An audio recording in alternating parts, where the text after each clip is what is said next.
He was 14 years old. He was unarmed. He followed every order. But it still wasn't enough.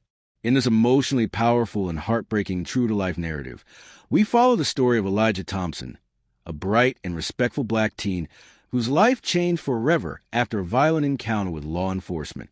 Despite being compliant and doing everything right, Elijah was brutally beaten in broad daylight, while neighbors watched in horror, told in vivid detail.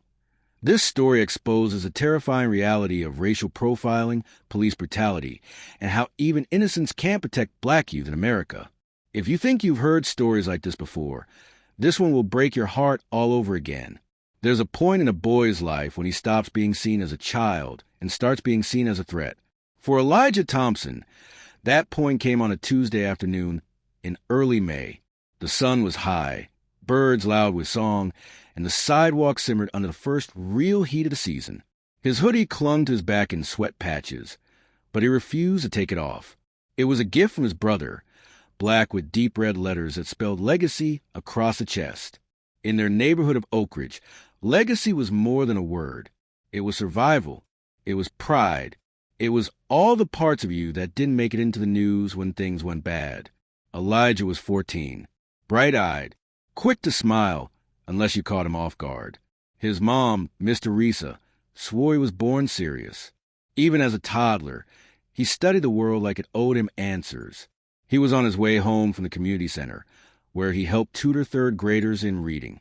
Miss Dawkins, the center director, called him old soul and snuck him extra snacks every time he stayed late. That Tuesday, he'd stay to help a quiet boy named Carter, who kept mixing up there and there. He had no idea that as he walked home, the world was already shifting around him like a trap door opening beneath his feet. He had no idea that a phone call had already been made. A suspicious black male. Medium height. Hooded. Possibly casing houses. That was the report. Not a child. Not a mentor. Not a 4.0 GPA student. Just a shadow with skin too dark for comfort. Officer Brett Daniels had been on the force for 9 years. Long enough to learn what to say in reports.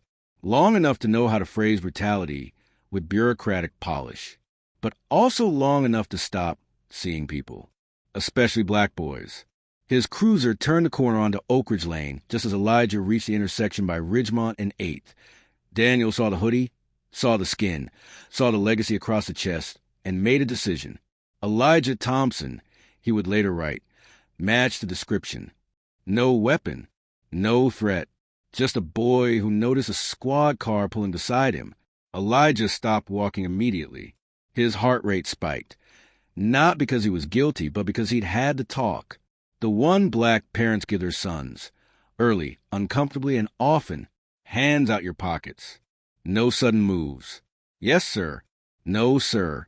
Don't argue. Don't run. Come home alive. He remembered every word. When the officer got out, Elijah raised both hands. Hi, sir.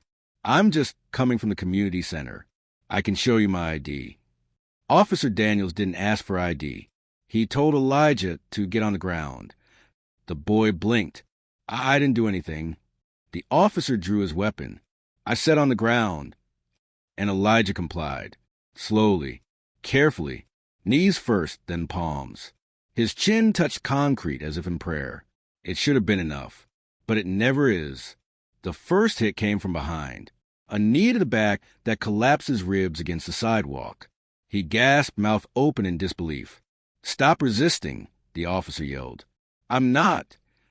Elijah tried to say, but was drowned by the sound of a baton cracking across his shoulder, and then his wrist, and then his leg. He curled instinctively, trying to protect his head, but the baton found his face anyway. Blood filled his mouth, thick and salty like betrayal. His vision swam. A second cruiser pulled up. Neighbors were watching now. Phones out. Some shouting. Most frozen.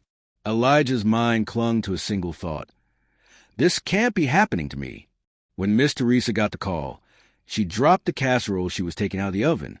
The dish shattered, and with it, a piece of her spirit. She arrived at the precinct with hands shaking and prayers pouring out under her breath. They let her see him 4 hours later.